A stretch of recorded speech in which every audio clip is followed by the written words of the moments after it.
Alors, bienvenue, chers spectateurs. Mon nom est Alex Steinberg. Je viens d'une réunion de pasteurs et toute la journée, on a discuté sur une croisade à Madagascar et maintenant, je suis avec vous. Nous vivons dans un monde rempli de divisions, d'étiquettes et de barrières. Pourtant, la parole de Dieu nous rappelle une vérité éternelle. Il n'y a qu'un seul corps de Christ. Jésus n'est pas venu fonder des dénominations, mais sauver des âmes et bâtir une famille spirituelle unie par son sang. L'apôtre Paul déclare, il n'y a un seul corps et un seul esprit, un seul Seigneur et une seule foi, une seule baptême, Ephésiens 4, 4 et 5.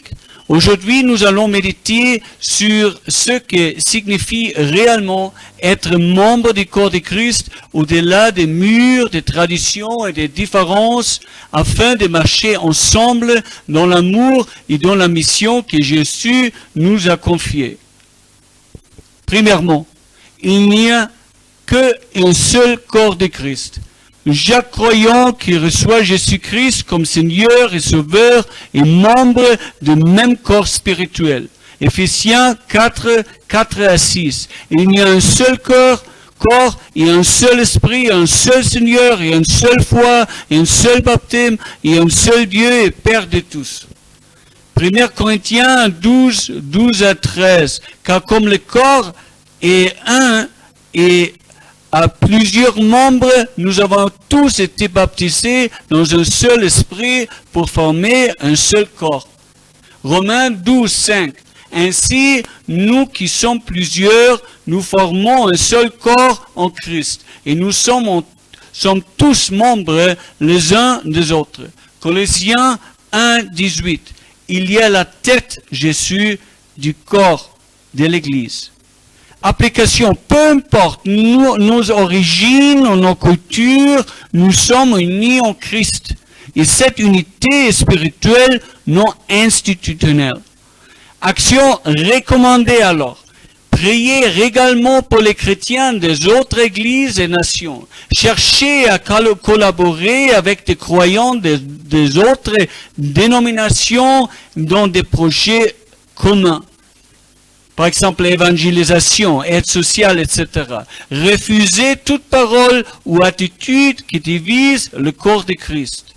Deuxièmement, il n'y a pas de dénomination au ciel. Romains 2, 11. Car il n'y a point d'acception de personne auprès de Dieu. 1 Samuel 16, 7. L'Éternel ne considère pas ce que l'homme considère. L'homme regarde à ceux qui frappent les yeux, mais l'Éternel regarde au cœur. Galates 3, 28. Il n'y a plus ni juif ni grec, car vous êtes tous un en Jésus-Christ. Jean 10, 16. J'ai encore d'autres brebis. Elles entendront ma voix et il aura un seul troupeau, un seul berger. Application au ciel, il n'y aura pas de catholiques, protestants, pas de pentecostistes et méthodistes. Il y aura que des enfants de Dieu lavés par le sang de Jésus. Action recommandée. Mettez en avant l'identité en Christ plutôt que l'étiquette religieuse. Encouragez vos frères et sœurs à se voir comme une seule famille spirituelle. Évitez les débats stériles sur les dénominations et concentrez-vous sur Jésus-Christ. Troisièmement, le salut vient uniquement de Jésus-Christ, pas d'une église. Jean 14, 6. Je suis le chemin, la vérité et la vie, dit Jésus. Nul ne vient au Père que pour moi. Acte 4, 12. Il n'y a de salut en aucun autre. Jean 3, 16. Car Dieu a tant aimé le monde qu'il a donné son Fils unique. Ephésiens 2, 8 à 9. Car c'est par la grâce que vous êtes sauvés, par les moyens de la foi. Ce n'est point par les œuvres. Jean 1, 12. Mais à tous ceux qui l'ont reçu, à Jésus-Christ, il a donné le pouvoir de devenir enfants de Dieu. Application. On n'est pas chrétien par tradition ou par appartenance à une église. On devient enfant de Dieu en recevant Jésus-Christ personnellement. Action recommandée. Partagez clairement l'évangile avec vos proches en insistant sur la foi en Jésus seul. Témoignez de votre propre rencontre avec Christ, pas seulement de votre appartenance à une église. Corrigez avec tous ceux qui pensent que l'église elle-même sauve, en leur montrant les Écritures. Quatrièmement, les bâtiments ne sont pas sacrés. Acte 7, 48. Le trésor n'habite pas dans les temples faits de mains d'hommes. Matthieu 18, 20. Jésus, car là où 2 ou 3 sont assemblés en mon nom, je suis au milieu d'eux. Jean 4, 23, 24. Mais l'heure vient, et elle est déjà venue, où les vrais adorateurs adoreront le Père en esprit et en vérité. 1 Corinthiens 3, 16. Ne savez-vous pas que vous êtes le temple de Dieu et que l'Esprit de Dieu habite en vous? Application. Les bâtiments d'église sont utiles pour se rassembler, mais ils ne sont pas saints à eux-mêmes. L'église véritable est le peuple de Dieu. Action recommandée. Respectez les lieux de culte, mais rappelez-vous que la sainteté est dans le cœur des croyants. Valorisez davantage la communion fraternelle que l'édifice. Enseignez aux nouveaux croyants que l'Église est une communauté vivante, pas un bâtiment. Cinquièmement, chaque disciple est appelé à évangéliser. Matthieu 28, 19 et 20. Allez, faites toutes les nations des disciples. Marc 16, 15. Allez par tout le monde et prêchez l'évangile à toute créature. Acte 1, 8. Vous verrez une puissance et vous serez mes témoins. Deuxième, Timothée 4, 2. Prêche la parole et insiste à toute occasion. Application. L'évangélisation n'est pas réservée aux pasteurs. Chaque croyant est un témoin de Christ. Action recommandée. Partagez votre témoignage personnel avec au moins une personne chaque jour. Encouragez les membres de votre Église à voir l'évangélisation comme une responsabilité quotidienne. Formez des petits groupes pour prier et aller ensemble et annoncer l'évangile. Sixièmement, pas de favoritisme entre croyants. Jacques 2, 1. Mes frères, que votre foi en notre glorieux Seigneur Jésus-Christ soit exempte de toute acception de personnes. 1 Corinthiens 12, 25. Afin qu'il n'y ait pas de division dans le corps, mais que les membres aient également soin les uns des autres. Romains 12, 10. Ayez de l'affection les uns pour les autres comme des frères. Jean 13, 35. À ceux-ci, tout connaîtront que vous êtes mes disciples si vous avez de l'amour les uns pour les autres. Application. Nous n'avons pas le droit de choisir avec qui travailler dans le corps de Christ. Tous sont précieux aux yeux de Dieu. Action recommandée. Refusez de mettre de côté un frère ou une sœur à cause de différences personnelles. Cherchez activement à travailler avec ceux que vous avez tendance à éviter. Priez pour que Dieu vous donne un cœur d'amour envers tous les croyants. Septièmement, aimez et respectez tous les croyants. Jean 13, 34, 35. Je vous donne un commandement nouveau. Aimez-vous les uns les autres. Et à ceux-ci, tous connaîtront que vous êtes mes disciples, si vous avez l'amour les uns pour les autres. 1 Jean 4:20. Si quelqu'un dit « J'aime Dieu » et qu'il haït son frère, c'est un menteur.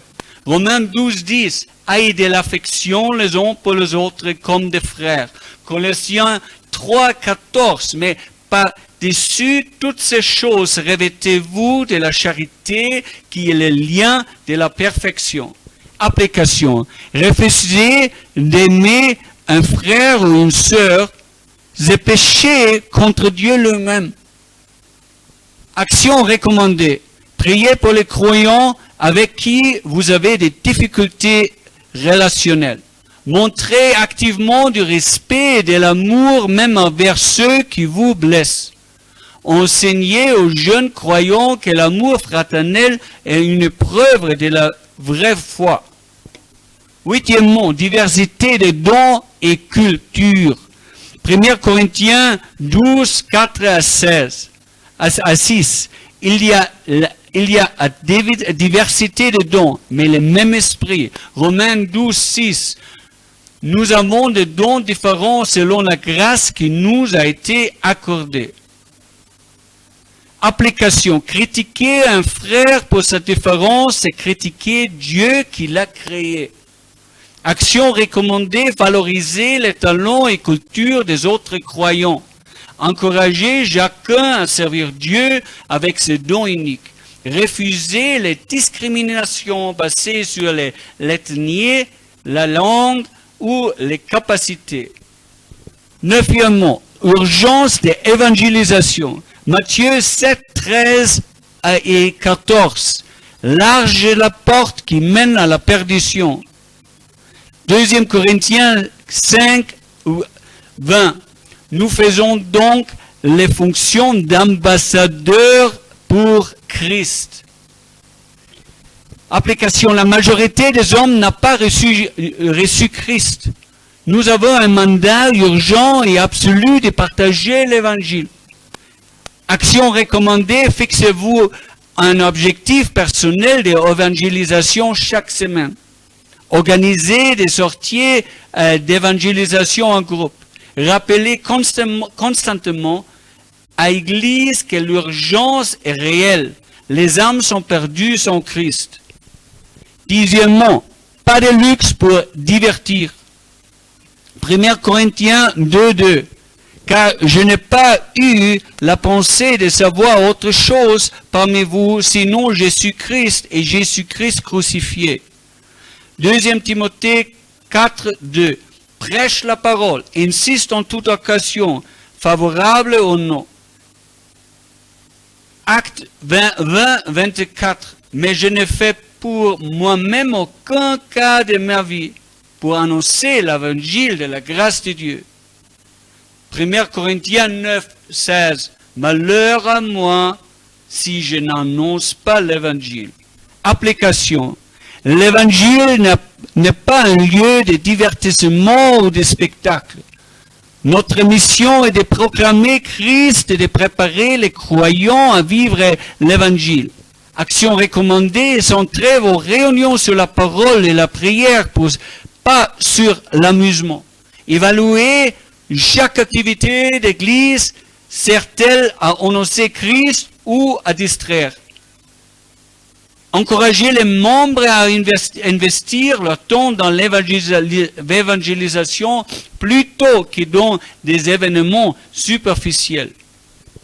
Onzièmement, évitez les commérages et recherchez la réconciliation. Matthieu 18, 15 et 16. Si ton frère a péché, va à reprendre-le. S'il ne t'écoute pas, prends avec toi une ou deux personnes. Éphésiens 4, 29. Qu'aucune parole mauvaise ne sorte de votre bouche. Jacques 4, 11. Ne parlez point mal les uns les autres, frères. Application. Les commérages détruisent le corps de Christ. La correction doit toujours viser la réconciliation et non la division. Action recommandée. Confronter directement un frère au camp des péchés avec amour et vérité. Cherchez toujours la réconciliation avant de parler à d'autres. Refusez d'écouter ou de reprendre des rumeurs sur le croyant. Deuxièmement, travaillez ensemble comme une armée. 1 Corinthiens 12, 27. Vous êtes le corps de Christ et vous êtes ses membres, chaque pour sa part. Philippiens 1, 27.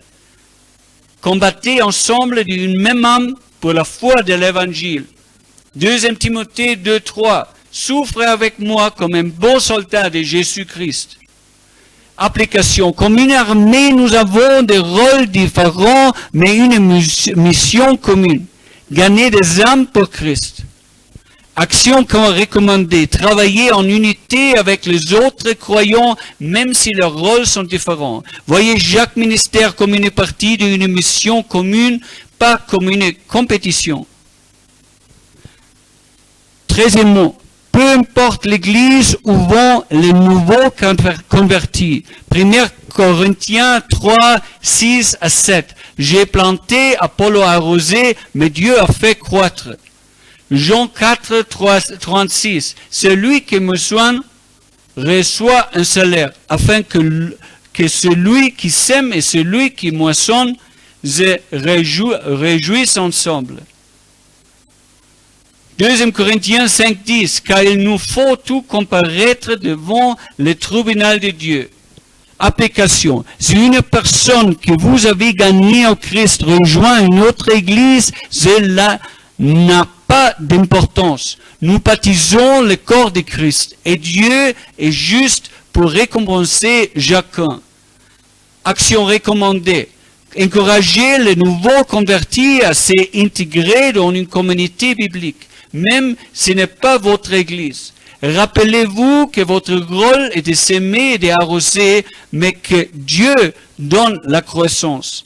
Ne soyez jamais jaloux ou possessifs des âmes gagnées, mais réjouissez-vous qu'elles suivent Christ. Et finalement, 14e, les conflits personnels sont aussi des péchés contre Dieu. Matthieu 5, 23, 24. Si donc tu présentes ton offrande à l'autel, va d'abord à te réconcilier avec ton frère. 1 Jean 4, 20. Si quelqu'un dit j'aime Dieu et qu'il aille son frère est un menteur. Colossiens 3, 13. Supportez-vous les uns les autres. Ici, l'un a sujet de se plaindre de l'autre, pardonnez-vous réciproquement. Application. Avoir un problème personnel contre un frère ou une sœur, c'est aussi pécher contre Dieu, car nous sommes tous membres de son cœur. Alors, cherchez activement la réconciliation avant de continuer votre service pour Dieu. Pardonnez rapidement et sincèrement comme Christ vous a pardonné. Refusez de nourrir l'amertume ou la rancune, car elles détruisent votre communion avec Dieu. Conclusion. Frères et sœurs, l'appel de Dieu est clair. Nous devons vivre comme un seul corps, unis par l'Esprit, centrés sur Christ et engagés dans la mission d'annoncer l'Évangile. Les divisions, les commérages, les rivalités et les préférences humaines n'ont pas leur place dans le royaume de Dieu. Jésus nous a donné un commandement nouveau. Aimez-vous les uns les autres. Jean 13, 34. Si nous obéissons le monde, verra que nous sommes ses disciples. Et sauvez-nous. Le salut vient uniquement de Jésus-Christ. L'Église véritable est composée de croyants, pas de bâtiments. Chaque disciple est appelé à évangéliser et faire des nations et des disciples. Nous devons travailler ensemble comme une armée spirituelle dans l'amour et la réconciliation. Alors engagez-nous aujourd'hui à aimer, respecter, collaborer et proclamer Christ avec urgence, car le temps est court. Les âmes sont précieuses et notre mission est sacrée. Que Dieu nous trouve fidèles, unis et passionnés pour son Riom. Si vous voulez collaborer avec moi, contactez-moi maintenant pour prêcher dans votre église et dans votre groupe. Merci et que Dieu vous bénisse.